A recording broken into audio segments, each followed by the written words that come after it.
現在在美軍裡頭要士官兵提供一些打伊朗的點子，你看多荒謬哦！众所皆知，就約旦美軍基地被打得非常非常嚴重。伊朗的說法是，他這2-3天連續打約旦的基地，每天只要打2到3架的 F-35，所以加起來說已經打超過6架了。但美國不承認。打約旦基地之外，其實伊朗是發動地面部隊，包括他們的重裝甲也都出現了，直接要把伊拉克清乾淨哦，打到庫德族的工人黨跟美國求救哦。不得不說，現在无論川普或美軍，他现在就是陷在一種說想打但是不敢打，但是不打呢又不能停的这种很窘境的时候。那麼今天的大主題，我們來就美伊戰事特別做關心，因為呢，川普又下了最後通牒。這一次是在3日的時候，他在白宮公開警告伊朗，如果再不趕快簽署協議的話，德黑蘭接下來要面對的可能就是斬首行動了。他還說呢，伊朗的官員現在可急了，已經主動向他打電話來求饒啊。那麼真的是這樣子嗎？我們來看到伊朗外交部怎麼說的。他說，根本這期間完全沒有跟美國有任何的談判吶，而他們現在關心的有關於荷姆茲海峽的問題，全部都是交給阿曼去來討論的，所以呢，跟美國是沒有任何的對話的一個管道的。那另外一方面，我們看到政治上面喊話，在軍事上面，伊朗現在持續擴大對於這些中東波灣國家，還有跟美軍基地有關的地方來做了多起的攻擊。我們先來看到，在8月4號這一天，科威特境內傳出了多起的爆炸聲，傳出至少3架的無人機攻擊美軍所使用的基地。而另外，我們來看到一艘貨輪在阿曼的外海遭到不明拋射物給擊中。在8月3號這一天，在荷姆茲的上空也擊落了一架是美軍的 MQ-9死神無人機，這是來自於這個伊朗的最新說法。而現在來自於路透社也針對了近期這幾天伊朗的各種攻勢做了一個整理。他認為伊朗目前的戰略叫做漸進式升高衝突的策略。路透社也特別解釋了這一句話是什麼意思，就是說不再追求跟美軍面對面的硬碰硬，而是也不打所謂一次性的勝利，而是把戰火慢慢的擴大，而且是從4路的方向來做這個打擊。好，所以這就是路透社特別提到的漸進式升高衝突的策略。我們看到哪4大領域來做打擊呢？首先，針對於美軍基地，過去幾週伊朗已經使用了飛彈無人機，攻擊的地點包括了科威特、巴林駐有美軍的波灣國家，打擊當地相關的基地，還有相關的設施。再來荷姆茲海峽的部分了，只要呢這些商船走的不是伊朗所指定的方向，那麼它就會進行轟炸。第3個是波灣國家的能源還有基礎設施，所以鎖定的都是跟石油有關的設施。最後是支撐現在波灣經濟最重要的，就是 AI 人工智慧、數位經濟的這一些資料中心也開始做打擊了。CNN 特別報道，這當中包括了阿聯還有巴林的亞馬遜資料中心，都曾經因為伊朗的攻擊受到破壞，而現在服務立刻是出現了中斷。所以今天節目一開始，先請教張將軍怎麼看了？川普一方面對伊朗下了最後通牒，但是我們看起來伊朗是完全沒有在管的，繼續的出招，從美軍基地打到航運到 AI 能源資料中心，全部擴大戰火。伊朗敢升高這一場衝突的底氣是什麼？那麼我們從軍事的角度來做判斷的話，德黑蘭的作戰戰略又是什麼？張將軍怎麼看？德黑蘭大概對美軍的這些重要的戰爭潛力的關鍵設施來實施打擊。那這樣子玩下去的話，原則上伊朗會被他佔便宜。為什麼？他打的是美軍的高價目標、高價設施，還有高價後勤。因為美軍都是集中型的，它集中在中東地區，不管是約旦或者是這個科威特，還有卡達、巴林，都是屬於集中型，它沒有分散型。那集中型，你就會標定被伊朗做這個首要攻擊的目標。第二個，美軍大部分它的這些軍事設施都沒有長期的地下化，那屬於露天，它是蓋，當然它有蓋這個敞篷，有這個類似這個堅固的這個掩體，但是問題還是露天，你露天還是容易被攻擊，不是從頂上攻擊，你就可以從側邊做進攻，這個無人機從側面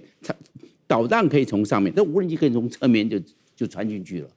所以美軍在這一方面並沒有非常強固，能夠避免伊朗報復打擊的這個堅固的軍事設施。那我們看來，那現在伊朗怎麼用？伊朗打的都是報復戰，那美軍打伊朗，伊朗才做報復。你注意看，伊朗都是被動報復，伊朗沒有主動報復，我一直看這個節奏。只要美軍動他好，那我就準備要。那他有報復清單，這些清單的優序，他有排定它的重要性。所以你剛才所講到的這些相關的這些 AI， 還有運算中心或者資訊，或者我們講到的直管通勤系統，這個就是伊朗要攻擊的目標。甚至我們可以講了，甚至金融哦，因為你這個 AI 跟金融是有相關的哦，你這個金融的這些彼此的這互聯，或者是交易，那都是不是靠 AI 嘛？這些都是伊朗所要打擊的。那這樣整個消耗戰下去的話，誰比較吃虧？美國比較吃虧。因為美國的戰略補給線太長，它要從美國本土用過來。然後伊朗是就地以逸待勞，反正我這是我的家，我的大本營，我的大本營來對你發動攻擊。那美國既然是遠道而來，補線那麼長，美國就會勞師遠征，這個對美國來看是個戰略負擔。那美國有辦法克服，這是沒辦法，這是先天的條件是沒有辦法克服。再來的時候，那伊朗的目標是什麼？伊朗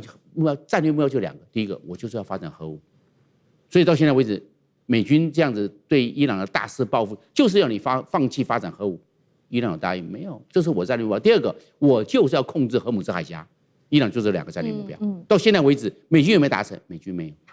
伊朗有沒有達成？伊朗還在持續的控制當中。所以我們可以看到，那誰占上風？伊朗占上風嘛。那現在那個最壞的情況就是說，美軍要繼續耗下去的話，是美軍比較吃虧。所以你看，美軍打打停停，不是說川普人心人數啊，不是啊，是因為力有未逮。到現在為止，他不靠海軍艦隊，不靠美軍的陸軍，然後靠空中轟炸，你有沒有重錘下去？沒有，都是波次攻擊，並沒有這個我們講到的毀滅性的打擊，沒有。說要打到石器時代，我看伊朗到現在為止沒有，不要說石器時代啊，這彩陶還有這個黑陶時代都還沒有打到啊，怎麼會打到石器時代？所以按照這樣目前來推估的話，伊朗的底氣是比美國大概略勝一籌。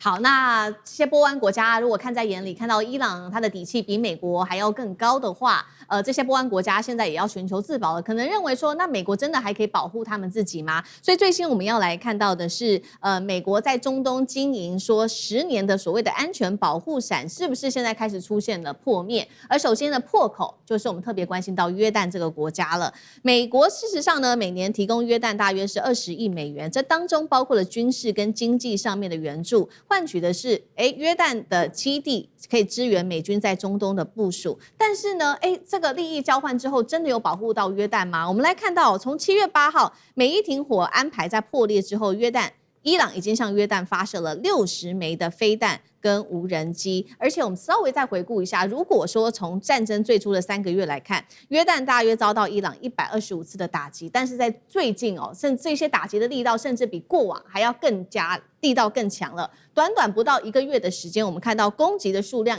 已經是接近了前面3個月的一半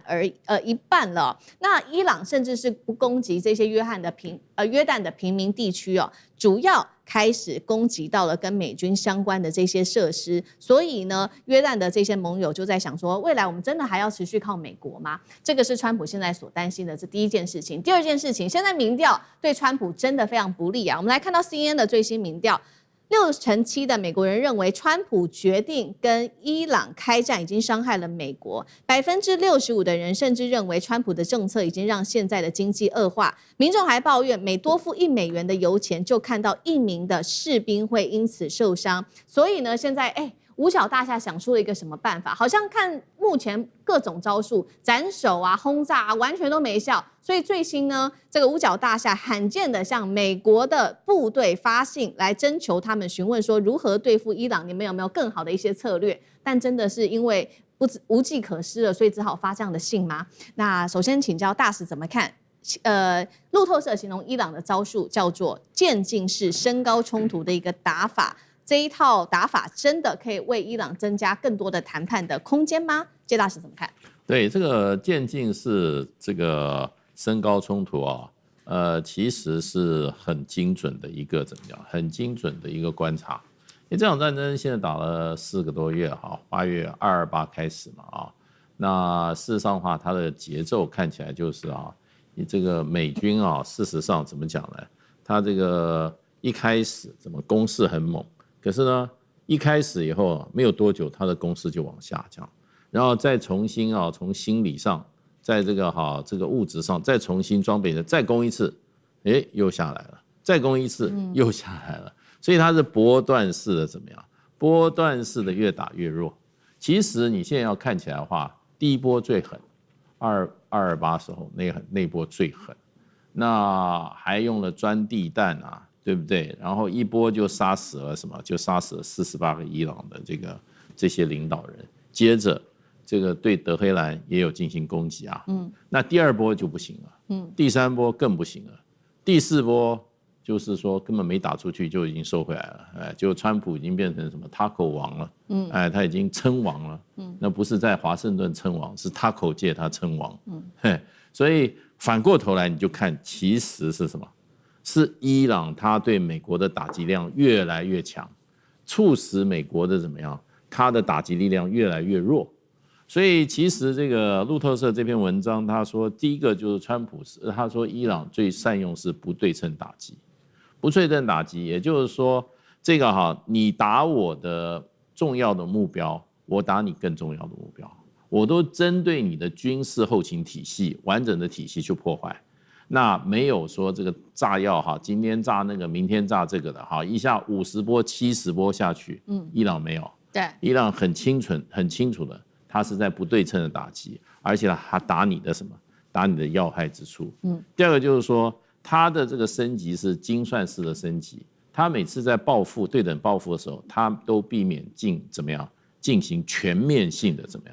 這個對抗，還有進行一種對抗會把你的這個戰事會升高的。我從頭到尾我就是對等式還擊，我從來不主動攻擊。雖然現在他因為漸漸升高到一個程度以後呢，他就主動出擊了。所以呢，這個裡面這個路透社還講，他這個最重要的，他抓到了戰爭的成本這個要素，是把這個戰爭的成本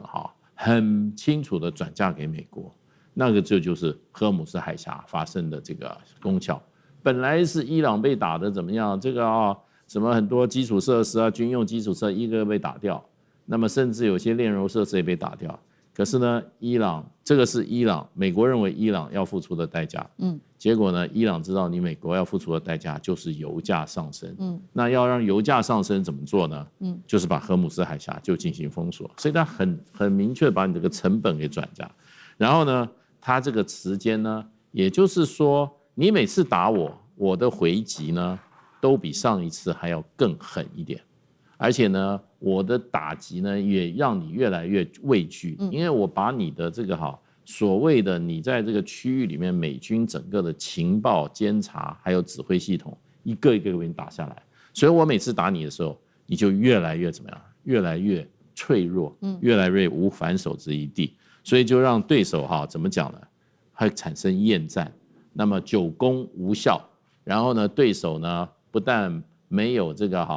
軟弱下來的，反而越打越強，所以這整個一套策略就變成就是說，讓這個路透社他們的文章非常的佩服，覺得伊朗很會打仗。那會不會造成這些什麼美國這些讓步嗎？事實上，你看第一次的備忘錄，美國就已經讓步。我想現在在美國來講的話，他最後說，我不是對伊朗讓步，我是對海灣國家讓步，所以因為海灣國家也一起叫他不要打了。是，那所以接下來海灣國家的反應又是如何呢？他們還認為說這個美國可信嗎？也就是說，美國在這邊苦苦經營超過10年的所謂的中東地區的軍事霸權還算數嗎？上次哥又怎麼看？那另外就是說，美軍罕見的跟他們的軍隊來發信，是希望說有沒有一些新招數可以對付伊朗？因為目前的招數都不管用，是這個意思嗎？那上次哥怎麼看？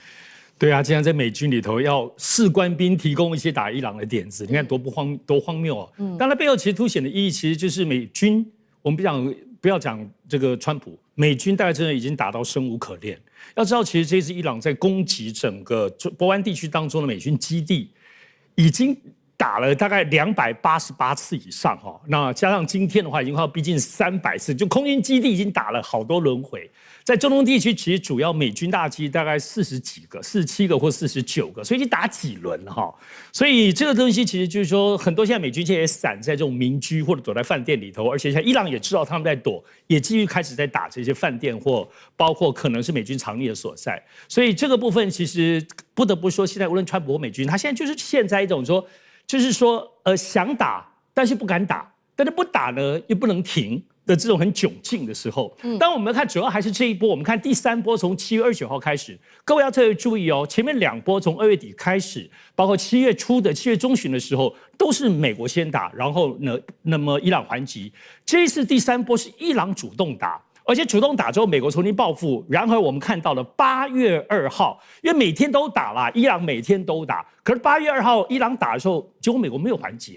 ，8月2號美軍停了。所以當然有很多的說法，而且在那個時候就看到說，川普馬上就立刻改口，就是說又要停火啊，就是說又是波灣地區伊朗當中的要求，那麼大家再繼續來談。可是你說真的，伊朗真的談是為了要談嗎？當然伊朗就當然公開就否認了。我們看這幾天，其實我認為在整個伊朗主動攻擊上，除了繼續打美軍基地，眾所皆知就約旦的這個美軍基地被打得非常非常嚴重哈，因為波灣很多阿曼啊這些國家當中美軍基地已經被打了，他們大量的飛機都挪到哪裡？就挪到約旦。這次去打約旦，只要在停機坪有100多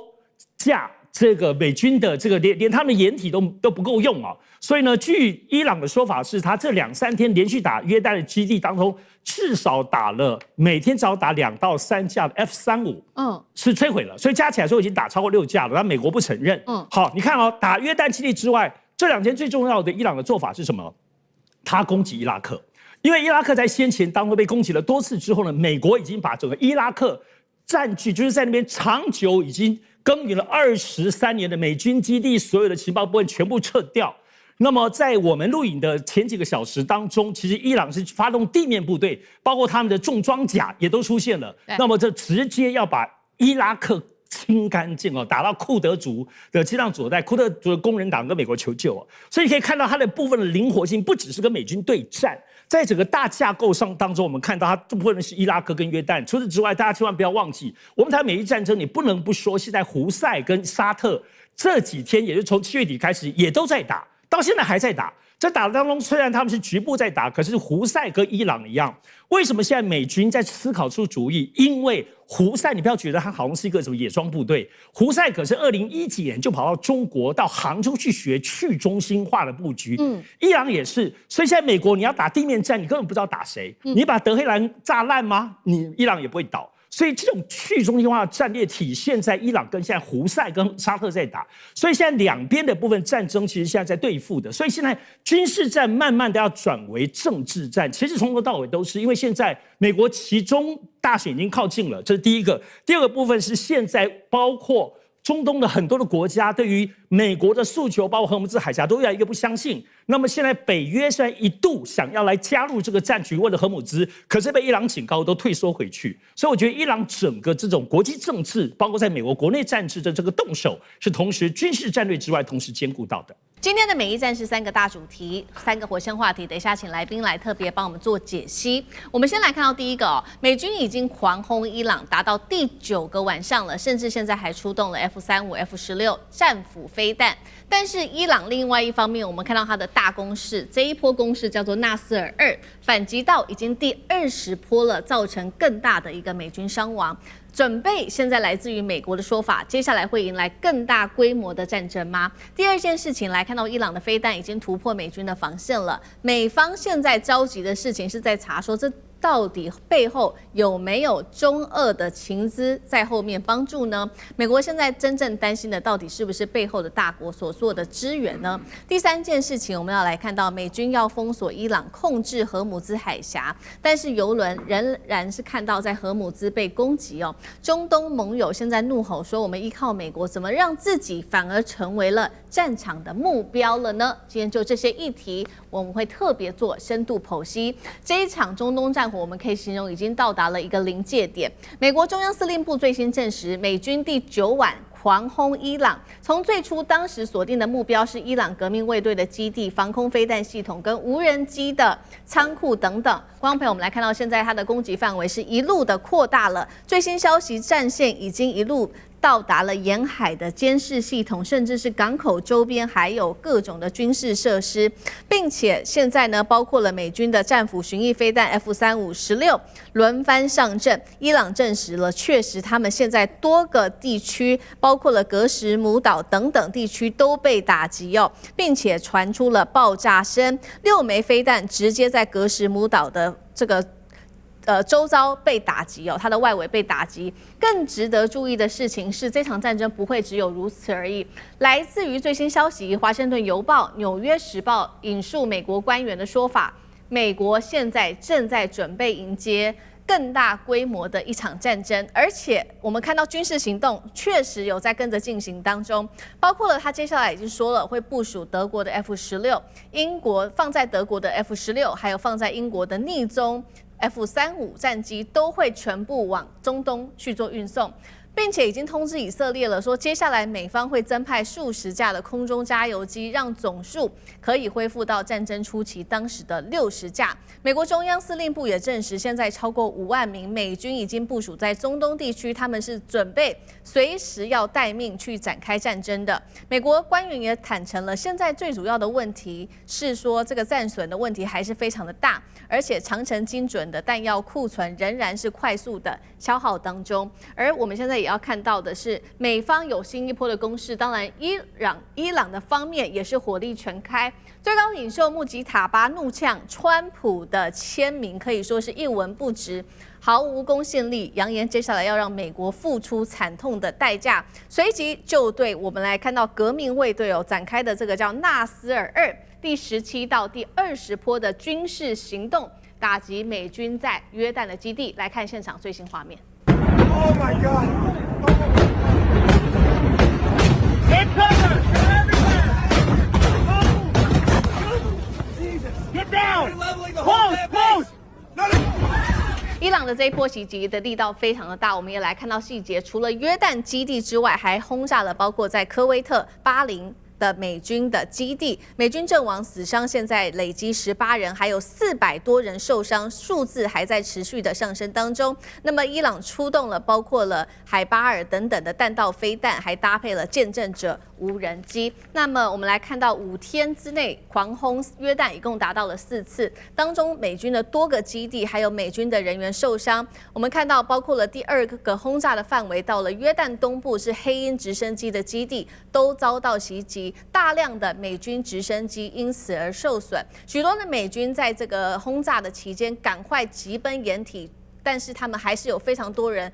受傷甚至死亡哦。那麼，所以今天節目的一開始要請教艦長怎麼看了伊朗的這一波最新的20波打擊，造成了實質的美軍傷亡。現在呢，美國方面也增派了 F-35-16空中加油機要來全面迎戰嗎？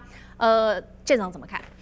其實我們看啊，這個諒解備忘錄現在應該已經被丟進垃圾桶，也就是無論是美國或者是伊朗，現在已經完全失去我們看到諒解備忘錄裡面的相關要求。那如果我們看就是最近幾天的一個攻勢的話，我們看到這一些一個一個小圈圈，有些是被確認的，有些只有影片，那但是呢，它沒有辦法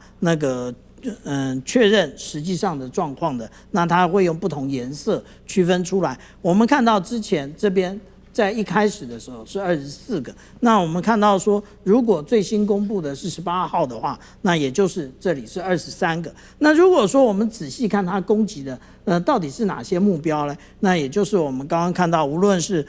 格什姆島，那也就是最大島。那為什麼它攻擊最大島？那其實因為最大島上面有非常多的像漁港一樣的小港，那可以提供蚊子艦隊那它停泊以及出擊。那另外呢，阿巴斯港也就是最靠近阿曼灣的一個大港，那所以也是不斷的受到攻擊。可是我們現在看到的另外一個狀況，也就是美國不斷的對這個阿巴斯附近的橋梁進行攻擊。那這一個一個標示的都是橋梁，他為什麼要這樣做？那有可能是為後續的這個可能的一個登陸戰進行準備，也就是當我把你的這一個橋梁通通都打斷之後，你沒有辦法後援。可是從海上來的這一些陸戰隊可以不斷的增援，那這個也就是先切斷有關於革命衛隊或者是伊朗國防軍的它的一個後續的支援的部分啊。其實我們看到美國以前一直在打的，也就是新式的這個從1990年開始的外科手術式的戰爭。可是現在我們看到從2月28號打到現在以來，已經幾乎可以打的節點都打掉了，那為什麼還沒有辦法控制這一個戰局？所以他們又回到以往的作戰形態，也就是從部隊的对抗，一直到人口，一直到基礎建設，最後來癱瘓整個的一個伊朗。可是伊朗現在看起来，我們從之前他的國上，我們就可以看得到，其實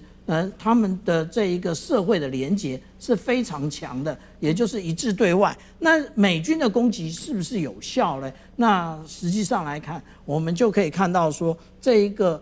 從伊朗的反擊，伊朗反擊在哪裡呢？我們現在看到他攻擊了科威特港口的這個地區，這個地區它部署的到底是什麼？也就是我們看到的美國戰術飛彈的部分。那這個也就是我們講的海馬斯。那海馬斯其實都可以被這樣攻擊的話，也就代表着他們其實隱蔽跟掩蔽是很有問題的。就像我們剛剛看到那段影片，請問大家是不是看到了非常多的美軍其實都在那個廠庫旁邊？為什麼他們沒有收到警報呢？還是他們忽略了警報？那另外我們剛剛看的是白天，我們看晚上的集束炸彈攻擊的話，那我們就會看到其實。為什麼還可以在這邊可以這樣拍？他們認為沒事，但是這個才剛拍完沒3秒鐘，直接集束炸彈就在旁邊爆炸，所以這就代表說他可能是敵情的觀念不足，那或者是他們輕忽了伊朗攻擊的一個成效。那但是我們這樣看啊，其實現在這場戰爭開始慢慢外溢了。為什麼這麼說？因為美國動員了這個沙烏地阿拉伯去打這個胡塞組織。那可是呢，胡塞組織其實就是伊朗在我們看到這個也門這個地方的一個抵抗之狐。那如果是這樣的話，現在胡塞組織已經有風聲說，他們未來有可能的話會封閉曼德海峽。如果曼德海峽被封閉了，那我們講到說這一個霍姆茲海峽也被封閉了。那之前我們看到沙烏地阿拉伯透過這個他們這個油管往這一個紅海運輸的這個原油這個就破功了。那如果這個破功的話，實際上來講，整個的打擊是對於全世界的。好，所以這個是我們看到這個美伊雙方對對方的一個最新一輪的攻勢。穆吉塔巴持續的嗆下說，美國沒有公信力，接下來會展開新一波更大規模的一場報復。那美軍的情資也特別顯示，很快的另外一場更大規模的戰爭很快就會展開了。那目前呢，其實美國的官員他們自己也很擔心，因為他們自己也坦言，現在呢，伊朗不只是飛彈數量，他們看起來是沒有減就算了，突破防空的系統的能力還比戰爭初期還要更加的成熟。另外，美軍現在也付出它的政治上面的成本，因為呢，你現在要駐軍在盟國，你的政治成本變得更高了。盟國這些在中東美軍基地的盟國并不相信美國。楊老師怎麼看接下來這場戰爭的發展？首先，我們要了解大概跟戰爭剛開始的時候有2點，到目前為止還是維持不變的第一點，雙方都表現某種的克制。第二點，現在雙方都在打消耗戰。那克制怎麼講？第一個，美國方面他就很克制的不會去打全面戰，也不會去打地面戰。那他寫給國會的信當中說，這是一個有限度而且是這個限制的這個戰爭。那換言之，他可能已經設了這個時間表。那他第二個克制美國方面呢，我們就要接下來觀察了，因為川普曾經在推文上面寫說，7天如果還不接受我的條件來進行和談的話，他就要打橋梁；再7天呢，他就要打電廠。對，那就民生設施了所以到目前為止，我個人覺得他不敢真的這麼做。是，你要是大規模的去打民生設施，這是違反人類罪耶。那伊朗這方面呢，到目前為止的克制表現在他沒有去打海灣地區國家的這些能源設施。這個在初期戰爭的38天到目前為止，雙方都有這個克制。這個一打下去，大家基本上完全掀桌子了。那第二個消耗戰，我覺得美國跟伊朗的消耗戰有2種，我們只看到第一種，那就是軍備、庫存還有價格那種不對稱。比如說見證者136，那個就是伊朗的無人機，才多少？3萬塊美元。然後呢，愛國者3號3型飛彈呢，多少？一枚300萬美元，就差了多少？100倍哦。是。然後呢，最重要的是那無人機好做啊，愛國者飛彈這個來不及啊，一個月才多少幾百枚而已吧。因此它事實上會呈現這種消耗戰，打到後來美國沒有彈藥可以打。然後你當然現在所有的防空的能量也都不足了，哦，你針對這些見證者136的自殺型無人機，其實也沒什麼這個足夠的彈藥可以去做防空。然後呢，你雙方的比庫存價格，這是一種對美國而言已經處於不利。所以你看他連續打了8波9波，這個講起來好像媒體上看起來就是很這個規模很大，可是呢，伊朗剛才那個畫面。就解釋了一切。對，哦，也就是說，伊朗其實也可以很精準的，而且美國在毫無預警防備的情況之下，就這麼蹦蹦蹦連續的來。对。第二種消耗戰，我覺得大家其實要特別注意到的，我覺得市場啊現在快開始注意到，第二種消耗戰是什麼意思？就對美國而言，它消耗國際能源，它消耗油價，油價會偏高了，你再打下去，然後呢，你的經濟通膨，還有你的選舉。內部的法律政治的壓力，川普政府這個消耗戰根本沒有辦法再持久。我覺得2個禮拜他根本撐不下去。那對伊朗，他有沒有這個消耗戰？當然有，他的經濟，他內部的壓力他也會有。可是你知道，當他被轟炸的時候，他內部的那種凝聚感其實是可能更強的。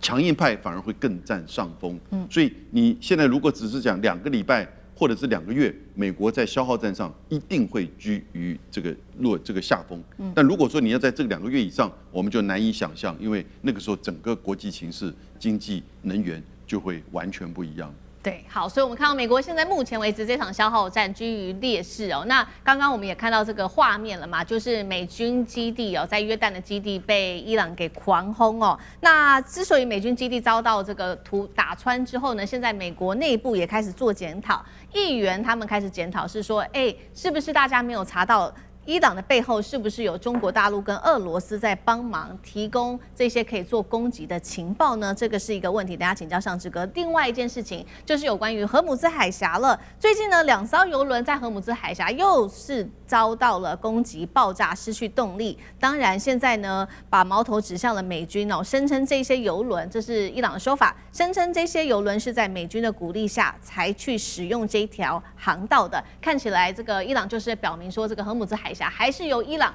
我說的算。那尚志哥怎麼看？好，我們現在首先看一下到底美國在這一波那麼下了重手，而且看起來如前面所提到的部分，這個談判幾乎好像就撕毀了。但是美國打的確實有一些就是集中性，比如說對於整個荷姆茲海峽的部分沿途轟炸。然而到現在看起來，你還是覺得美軍的整體的對伊朗的攻擊或整個戰略還是不清楚。比如說你现在打的部分，你到底要不要把哈爾克島拿下來？其實你可以拿下來，但你拿下來之後，其實說，因为你現在就是破壞，然後美國現在放重話開始打水電廠、打核電廠跟民生設施，聽起來是厲害的喲。可是事實上，其實伊朗也不是省了燈啊。伊朗在昨天才剛剛公布，你現在打我，確實沒有錯，因為在19號的時候，美國已經攻擊伊朗西南部的這個核電廠了哦。那一打之後，伊朗馬上公布11個清單。11個清單是什麼呢？波灣所有國家，幾乎每一個國家的核電廠跟海水淡化廠都至少2個。也就是說，我現在清單都帶了，這些都我要打的。而且要知道，水電廠跟那個核電廠是綁在一起的，要有電才能這個。所以這裡頭，如果你打我，我不是打你美國，但是我打所有波灣地區，而且這裡跟美軍基地的水跟電從這邊來嘛。所以說，美國的到底它的戰略清不清楚？但我們相對來看，那美國當然還是有做。第一個，它繼續的集結兵力。包括從歐洲甚至從日本、韓國抽調以轟炸機為主的各式各樣的軍機過來，然後也增派了很多1萬多人過來，對，然後也拉北約。那现在北約當中有8個國家也都表達了部分的支持之意，甚至也都傳出說烏克蘭的部分無人機已經開始加入了，在這裡頭幫助美軍來攻擊伊朗。那麼美國當然有些集結的部分的行為，但是你說這樣子的這個戰術做法，伊朗呢？你看我們伊朗這幾天回去，首先我們看伊朗把原先它叫做這個代號，美戰它叫真實承諾。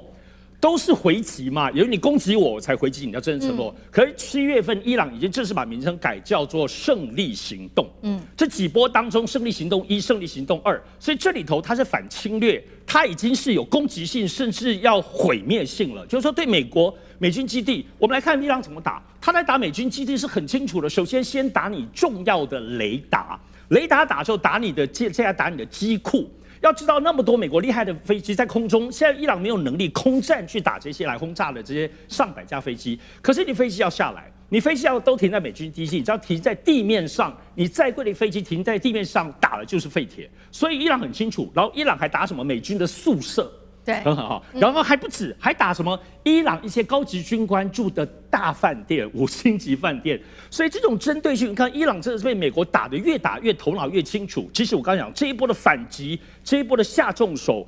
恐嚇你，我要打其他的地方，這個水電站、核電站，然後我出手的打你美軍基地，這個集中性真的非常非常高。所以我覺得接下來打，如剛剛楊老師所提到的，我不認為伊朗會打輸。我們最後看到的這一波7月打的都是伊朗的最新導彈，都不是庫存貨哦。那美國雖然調了很多，包括愛國者荷姆斯飛彈來，還是一樣。這個部分其實還是用來舊的部分的東西，而且造價昂貴，所以持續打下去，我覺得伊朗還是有它對抗的本錢。今天的每一主題，我們先看到3個火線話題，等一下一樣我們會請來賓來幫我們做解答。首先我們看到第一點，美伊戰火現在是全面的升級了，川普狂轟伊朗，這個叫做永不沉沒的航母大通布島，現在是它的最新布局，真的能夠撕裂伊朗的荷姆茲防線嗎？那麼這個島它的重要性是伊朗的7島防禦網會不會引爆下一個中東的戰火呢？另外一場新的引爆點呢？再來我們看到第2點，美軍連續炸伊朗，狂轟狂炸已經達到5天了。當然了，伊朗的報復的力道也是非常強烈的，發動了閃電行動跟這一場叫做納斯爾2號的飛彈無人機攻勢。伊朗也最新揚言了，他會俘虜100名的美軍，他是真的反擊要打痛美軍，還是一場心理戰？這個是第2個問題。最後我們會來關心到的是伊朗打出的能源王牌，包括了胡塞組織也說要參戰哦。那麼接下來他的下一個動作就是封鎖曼德海峽。如果荷姆茲、曼德都被封鎖住的話，油價全球油價有沒有可能很快的突破$200大關？今天就這些議題，我們會做一次比較深入的剖析。這一次在中東的戰火部分已經全面的升級了。川普在下令要重啟對於伊朗的這一波攻勢之後，已經連續整整5天狂轟伊朗，而且呢，這一次是第一次哦，24小時之內，白天發動了一場戰爭，接下來晚上又發布另外一場戰爭，等於是全天候不停的在對伊朗進行轟炸。15日早上，我們先來看到美軍鎖定的就是它的荷姆茲海峽的入口。今天特別要關心這個地方，因為這個地方對於伊朗來說是重要的戰略節點，它的大通布島。美軍上午在這邊轟炸了90分鐘，緊接着同一天下午又展開第2波的攻擊。同時，美軍還說要恢復對於荷姆茲海峽的封鎖行動哦。那麼，我們也看到了，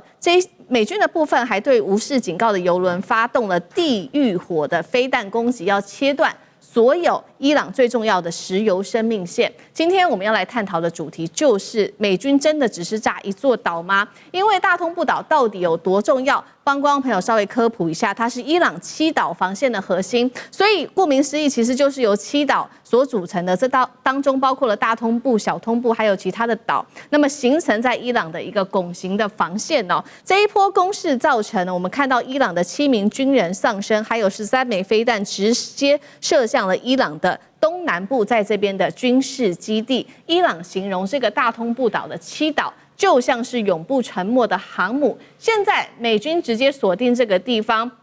目的就是要打穿伊朗的海上堡壘，意思也就是要削弱伊朗對於荷姆茲海峽的一個控制權哦。那麼接下來伊朗就放話了，他說會為烈士的鮮血復仇，並且迫在眉睫。等一下會立刻來看到伊朗的最新軍事行動。川普最新接受了这個媒體的專訪，他怎麼形容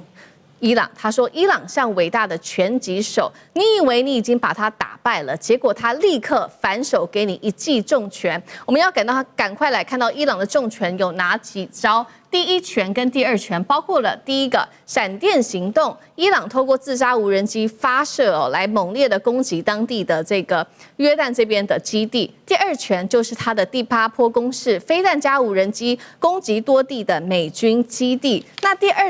一拳當中還包括攻擊的美軍在當地的 F-15、F-16、F-35機庫跟它的 MQ-9死神無人機的這個機庫哦，同時瞄準了當地多個通訊系統、燃料庫跟雷達站。第二拳我們剛剛提到的嘛，納斯爾2號第8波攻勢，則是瞄準當地的後勤，包括在科威特的後勤中心，還有阿里薩勒姆基地的防禦雷達系統等等。最受關注的是，我们看到伊朗特別公布了一個衛星圖像，說它炸毀了哪些地區呢？包括了在巴林的美軍基地、第5艦隊基地的無人機指揮中心，還有呢這邊的這個謝赫伊薩空軍基地的直升機維修中心跟 P8電戰機機庫等等。伊朗外長繼續放話，接下來應該會來進行的這一場地面戰，可能會俘虜100名的美軍，把這些美軍帶回伊朗哦。這些攻勢非常的強烈。我們先來關心美國轟炸伊朗的七島，這個叫做永不沉沒的航母，這個天然航線真的能靠空襲摧毀嗎？現在真主黨也說他要加入了，美軍是否面臨更大的壓力？賴老師怎麼看？要靠轟炸要把一個伊朗的防線要摧毀，恐怕不容易啊。因為我們先看一下過去的戰爭歷史啊，在過去的戰爭歷史，日本怎麼炸重慶，並沒有讓中國大陸屈服。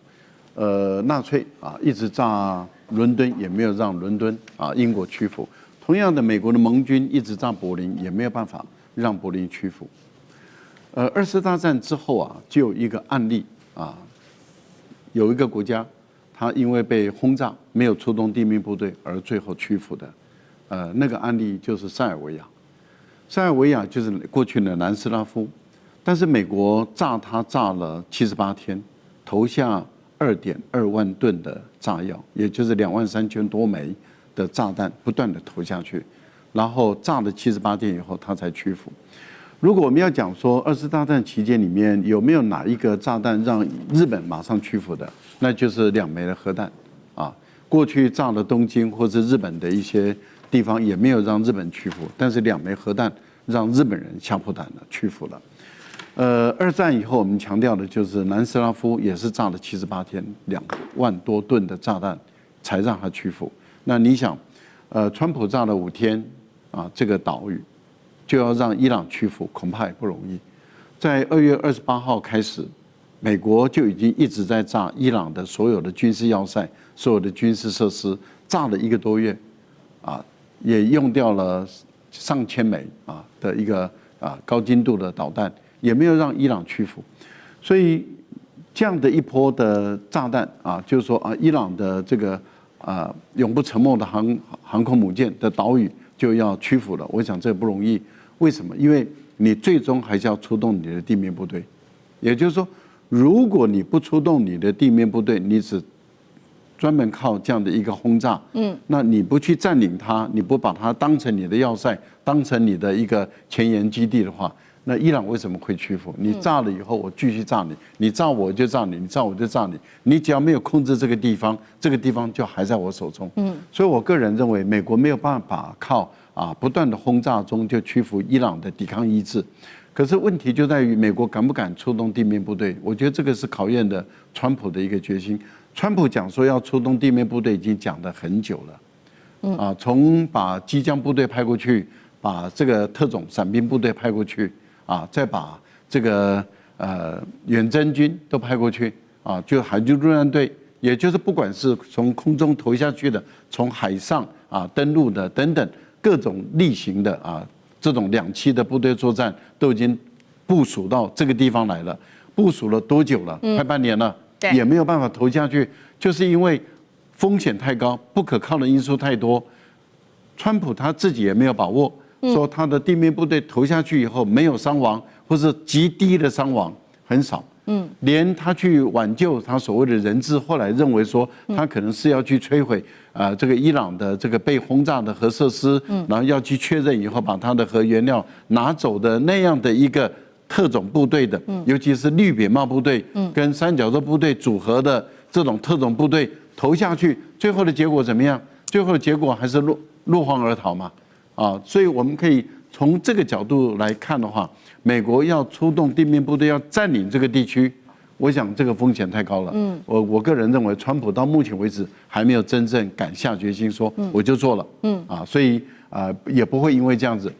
伊朗就說那我屈服，我投降，那我們來好好談判。可是川普已經露餡了，他炸了半天的目的還是為了要談判嘛。說我們來談嘛，我們來談嘛。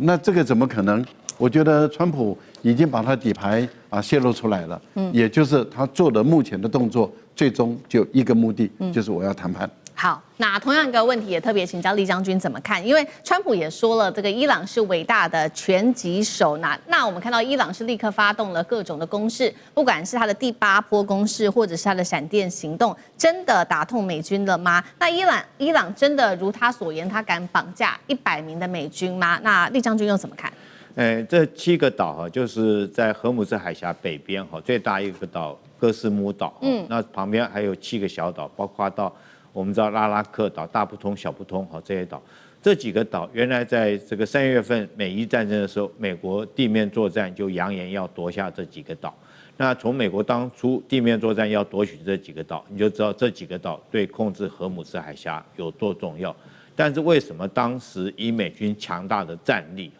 那他都沒有辦法奪取，也最後連動手都不敢動手。我跟你講，這幾個島在軍事上它的意義是非常重要的。第一個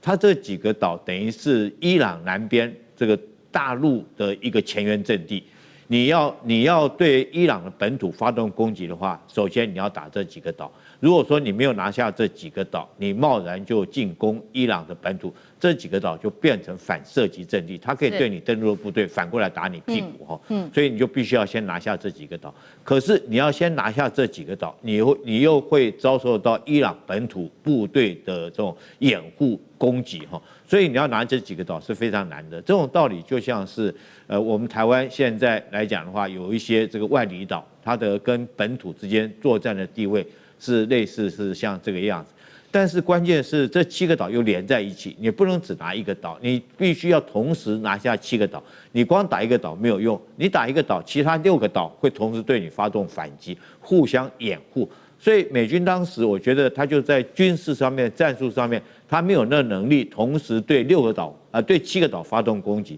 但是現在這7個島又剛好是在荷姆斯海峽的北邊所以伊朗現在規定，所有要通過荷姆斯海峽船，必須要從北邊這個拉拉克島從這邊經過，要進入荷姆斯海峽，要從拉拉克島的北邊，要出荷姆斯海峽，要從拉拉克島的南邊，這幾個島剛好就是控制的荷姆斯海峽。但是美軍光靠轟炸是解決不了問題的，因為我們都知道，到最後你還是要靠地面戰來處理來解決。但是看得出来，美軍現在對於這個發動地面戰奪取這7個島，目前看起來沒有這個決心，也沒有這個能力。因為我們看到他現在打到現在這個時候，他已經很多兵疲力盡了這個已經沒有太大，我認為他沒有太多餘力可以去攻占這7個島。之所以伊朗會不會去俘虜100名美軍，我覺得這可能性極高的。因為我們不要講別的，地面作戰的話，一定會有俘虜。這個包括到我們現在俄烏戰爭，你看到雙方動不動隔一段時間就互相談交換俘虜，所以地面戰爭一定會有被俘虜的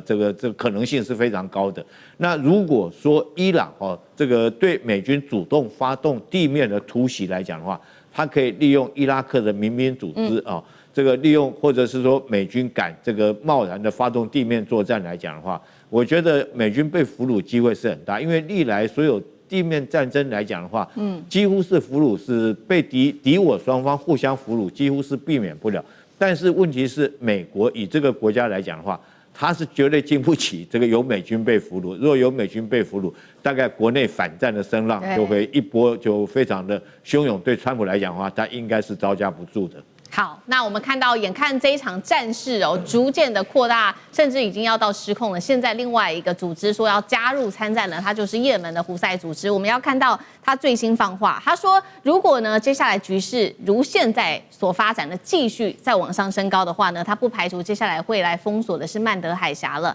那現在就會看到說，不只是荷姆茲海峽被封，曼德海峽未來也可能陷入危機，那大家怎麼看？說這件事情有沒有可能發生呢？這位是倫敦國王學院的專家，他叫做克里格，他特別警告說，這件事情會是伊朗最後的手段，也就是說，只有在革命衛隊認為說全面戰爭已經不可避免的時候，他才會做出這樣子的事情。如果兩個能源命脈都被掐住，那全球油價恐怕升高到1桶$200大關，有沒有這可能？這個經濟核彈，楊老師又怎麼看？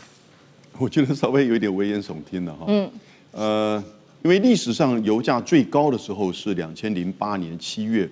多少錢呢？布蘭特原油147塊，這歷史上最高的。而且那個時候很大的原因，當然就是因為美國的金融危機，那再加上國際整個能源的需求，那美国的金融危機导致美元的貶值，因為美元的貶值这个貨幣貶值才使得這些價格攀高。所以是這個因素，